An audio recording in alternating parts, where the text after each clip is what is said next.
those details. So we're gonna skip this one. If anybody needs this slide or have question about this one, you can contact us separately. Now we're gonna talk about why Areteem. So here I'm going to invite Kevin. You want to talk about, Dr. Wang is here and he can speak a few words about the what differentiate our team from the crowd. All right. Okay. Hello, everyone. So if you look at this page, this slide here, this system called the Naviance. This is every high school. Most high school, at least. Okay. Yeah. Most high school use this for their students to track their achievements and also connect with colleges. So they actually have all these information. So this system recommends the enrichment programs that's actually good for the students for college application, those kind of things. And then in this recommendation of enrichment programs, Areteem summer camp is there. Okay, so basically several programs of Areteem is listed there as good enrichment programs. All right. Yeah, and also I want to introduce some of our alumni. So the students who actually followed, trained by us for a long time. They have so many different achievements. This is just a few of them. Highlight of a few of them. So these students on this page, Cheyenne and Yang Liu and Michael Kuro, these are the students who actually started very young with Areteem and took our classes, camps for a few years, and then they actually represented the United States in the International Math Olympiad in 2015. So each team in the International Math Olympiad, every country sends a team of 6 students, and that year three of our students are in the team. And also that year was the first time in 20 years the U.S. has beaten China to become the #1 as a team in the IMO. That was very, very good accomplishment. And I want to talk about these students. Actually, these students are in the Pakistan. So he was he talked to us in 2017. So basically, at that time, he wanted to get into the national team, International Math Olympiad team, in either the Saudi Arabia or Pakistan. He's a dual citizenship. Mm-hmm. Yeah. So then we had assessment of him. So what his level was, he was like comfortable. He was good at AMC 10 level. But between that and the national team for the IMO, that's actually a long way to go.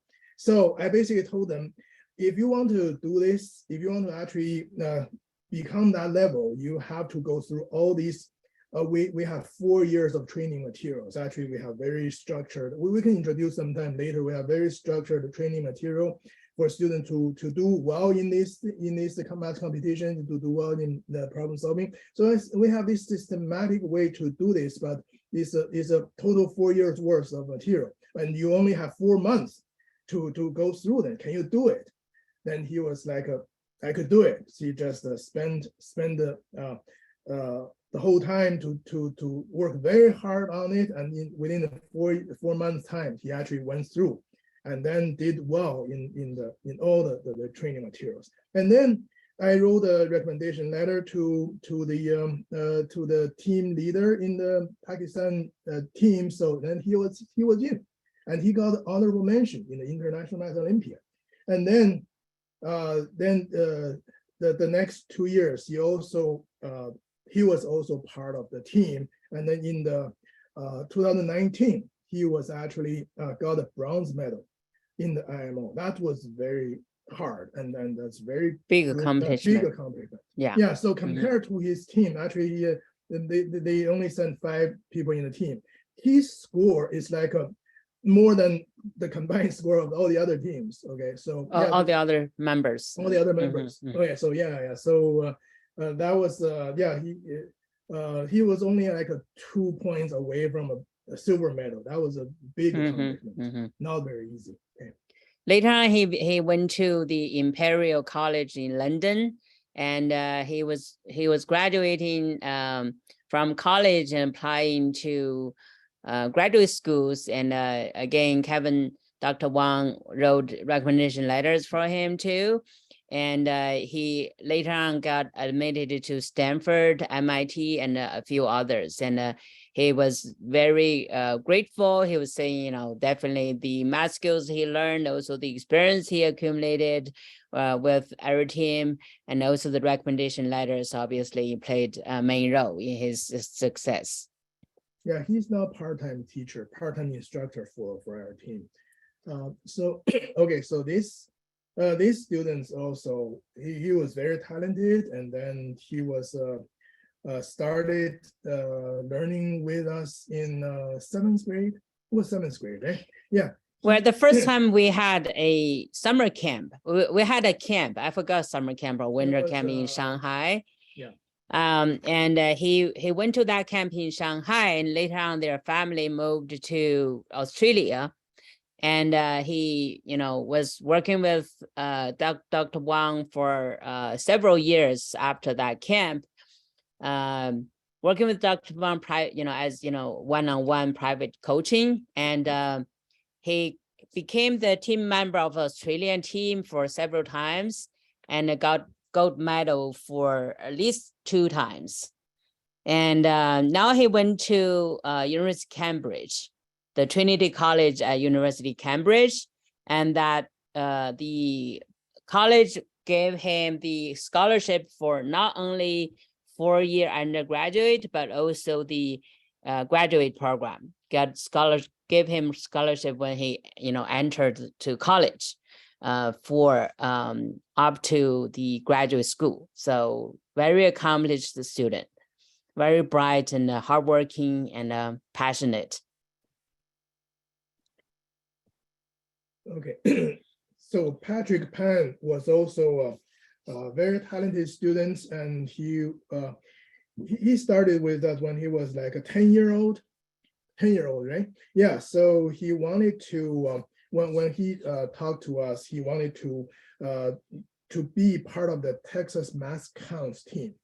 So yeah, so Math Counts is a national competition for middle schoolers, and every state has a team of 4 students, and it was a selection from the school level, from the regional chapter level, and then selected 4 students to the for the states, for the national team. So he wanted to, Texas has a very strong Math Counts base. Very competitive. Very competitive. And just like California, Massachusetts, very competitive. So, right. These are the several states that are very strong in the Math Count, and he wanted to be part of the team.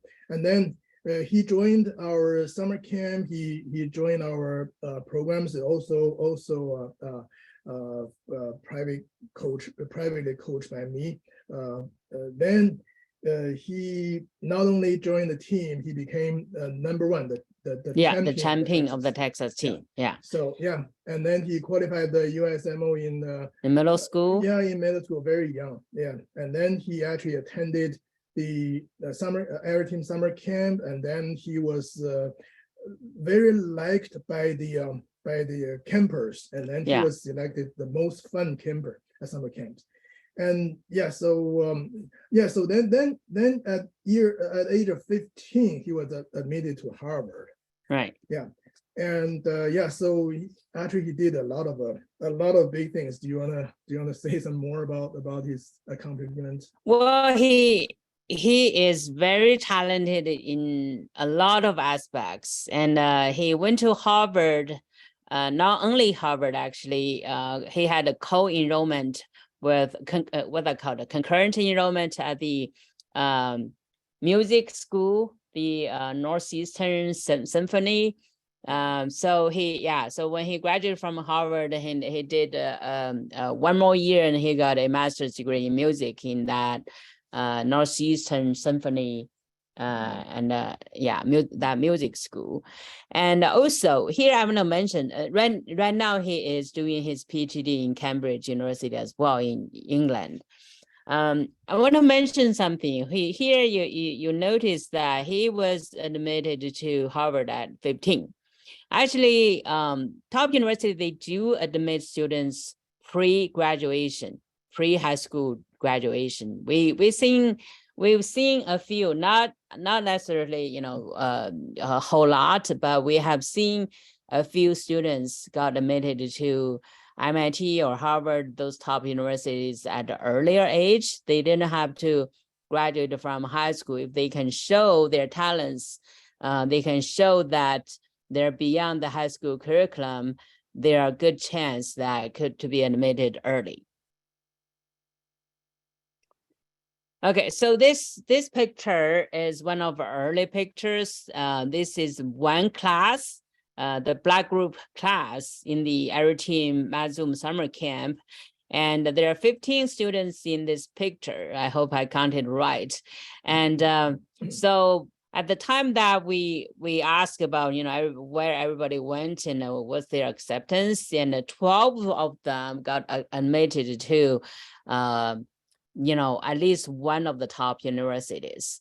So a couple of them at that point didn't graduate from high school, or we didn't get the data back. But so many of them got multiple offers from multiple top universities. So you can see, math talents who get trained by prestigious program like Areteem Zoom, and they would have good results in college application. There's no surprise at all. So why is different from other, so many popped up, individuals or companies who do tutoring, who do training? Because the Areteem method, we don't just focus on academics. We don't just teach classes. We focus on develop academically strong people. So especially with the college counseling program, we fully, assess the students' activities, courses, personality, interests, everything. So fully assess, then come up with plans, and also interact with the students a lot on a regular basis to help students discover their interests, discover their strengths, and help them really become a responsible and successful individual. So maybe John can help us talk a little bit more about our online platform and our courses offered. Yeah, sure. So yeah, one of the things I would say that we've developed over the years, and is definitely an advantage, is the convenient and streamlined way we have for students to learn online, on-site, different ways that are convenient for them as well. So this is a screenshot from our course management system. We have a website there where students have access to both live courses. We also have self-paced courses, but I also want to stress too the different ways we have for students to learn. We have summer camps. We'll talk more about those coming up. We have some good pictures on the next slides there. Winter camps. Then we have our different sprint courses to help students prepare for those competitions. So we do have a good balance of building that strong foundation that will help them throughout the rest of their academic career and the rest of their kind of industry career if they go through that as well, but also ways to help them with performance on tests when they're getting ready for those as well. Yeah, and so one of the things, as we mentioned, colleges want to see well-rounded students. And that doesn't necessarily mean students have to be masters of all kinds of different subjects, but it means that, they shouldn't just be doing math competitions. So as part of our online programs, especially the year-round programs, especially part of the camps, we want to show students that there's a lot more to math and other STEM subjects to find ways that they can find specific interests that they have. So yeah, we want to demonstrate that things can be fun. We have different hands-on activities. So we have the nice pictures here from camps, but also when we've had to move online for the classes or even the camps the last couple of years, we always make a point to show some different applications. We have different times where we talk about fun little puzzles. So one of our common fun number theory puzzles is this Halloween equals Christmas stuff with different number bases, things like that there as well. We'll see some slides from YouTube later on as well, where, right, we want to show students that, okay, you might have to learn some stuff for your math contests, but there's a lot of fun math concepts and different applications to physics or chemistry, biology even, that math really helps out that way as well. And one of the big things that we want to build too is a community. We have a lot of students who take our online courses throughout a whole year. It's a good way to save some money. So if we talk specifically about those courses later, you do get a discount that way. But that's also the best way to ensure that you cover all of the subjects, but also are dealing with students, and the students have some friends that might be taking the whole year with them. So they see the students in the online classes. It's always fun at the camps. I get to meet some of the students, or they get to meet some of their classmates who they've been working with for the past half of a year or quarter of a year, and now they get to meet up at the summer camp in person, and you learn a lot more about their entire personality and can help nurture that as well. Yeah, so at the camp, we have a lot of afternoon after the classes, we encourage all the students to go outdoor to have activities together. Could be recreational, could be sports related.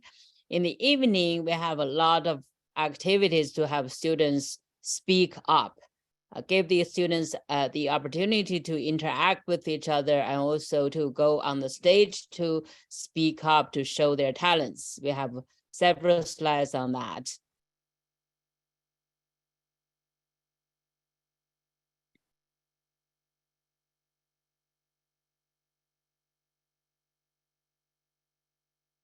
A lot of fun, really. It's a very enriched experience at the camp. So they not only discuss, take math classes and discuss math problem solving together, they actually, hang out with very healthy activities to play together. So, okay. So now, Go ahead. Yeah, just all of this kind of in terms of our curriculum philosophy, then we want to build that strong foundation. So of course, if we're talking about math, there are things you have to learn. There are fundamental knowledge points, but that's just the start. So a lot of places might say, okay, this is the trick. You need to know this. We're done with it. Move on to the next thing. But no, you can actually do a lot of those things where you can do problem solving with that. Questions can be difficult. We want students to struggle. We want them to fail, try again, build that grit that they have, that endurance to fail, try again. When they get to higher things, when you get to real world, when you get to real jobs, nothing's going to just be, here's the question. There's always one solution, right? Most of the difficulty is figuring out something, or it's a question that hasn't been solved before. We want to build that critical thinking, the conceptual understanding for students so that they can use things and use their knowledge to solve real world problems that way as well. And I think our unified curriculum does a great job of doing that as well. When students are preparing, say, if we're just talking math contests, if they're preparing for a middle school math contest, there's a lot of knowledge for that, but it is important for students at that time to start looking ahead. So we have this whole unified curriculum that goes from Math Challenge 1A, starting with intro AMC8, intro math counts topics, all the way up to Amy, USAMO plus stuff there as well. And by the time students get to the AMC 10, get to the Amy, if they're just preparing for math counts before, if they're just preparing for AMC 10 before, there's going to be a lot of fundamental knowledge by the time they get to Amy that might be missing. So our curriculum builds up along the way. We start covering some concepts in the Math Challenge 1B level that we expand upon in the 2A, that we expand upon in the MC3, that by then the time the students get to those higher levels, it's not all this new knowledge. They've been building up those skills throughout the time, which really helps them with that long-term growth and helps them remember stuff throughout the rest of their lives as well. So our course curriculum is very systematic. So we have total 9 level of math curriculum, and starting from the Math Challenge 1A and going up, there's total 7 level of curriculum for preparing for math competitions. So each level actually cover the same subject. So the 4 subjects are algebra, for, of course, for younger kids that involves more pre-algebra, but algebra mostly is the category of the problems or the concepts. And summer we usually cover algebra, and in the fall we cover geometry. Afterwards is counting and the probability, and also number theory. So all the 7 level of classes are on these 4 different subjects, but the depth, the concepts, the formula used are, of course, quite different. And the problem solving skills, the difficulty level of the problems are quite different as well. So if a kid joined us at 5th grade, 6th grade, starting with Math Challenge 1A and going up to all different levels, they're gonna learn spirally. That's the word, right? They spirally, but they build up their skill sets. They won't be overwhelmed. Of course, some parents say, oh, they don't have 7 years. They don't have 7 years to finish all the 7 levels, but they don't need 7 years. So we work, that's why we have this student service team and work closely with the instruction team and give the parents advice, give the students advice if they're ready to advance to, for example, from Math Challenge 1A or 1B level to 2 level, the 2A or 2B will assess the students' capability and help them to the right level to go to. All right, any other comments on this? Yeah, I will just say, yeah, the 4 subjects there, right? That is a good way to make sure students are building that foundation in all of the important areas there as well. Too often we hear students say, oh, I took geometry in school, now I know all the geometry there is. That's not necessarily true. There's always more depth you can go into, more tricks that you can learn, and that problem solving really helps you in the long run that way too. Yeah, and some students, they join us later, right? So they for example, somebody is 10th grade right now, going to 11th grade in the fall. So they want to have a math competition experience before, applying to college, that they could start from 2A or 2B, but we assess them, we help them make up the things that they need for 2A, because that's the AMC 10 level. And when he actually take the AMC, he has to take AMC 12. So we make sure they they have the foundation needed to start directly with the Math Challenge 2B, which is the AMC 12 level, to help them prepare for AMC 12. And in comparison to some other curriculum, and some people mention their kids are taking intermediate number theory at that place, some other place, but when I asked the parents exactly what level she's at, what concept she learned, what stuff she learned, they cannot tell. But for our program, for example, Math Challenge 2A and 2B have a lot of overlap. Some students may want to start from 2A, some students may want to start from 2B, but we are very clear, the level is very clear, the purpose is very clear, so that they know that after taking this class, which contest that they can take afterwards. Yeah. So yeah, what I can say is the curriculum is very structured, very systematic, and very targeted as well.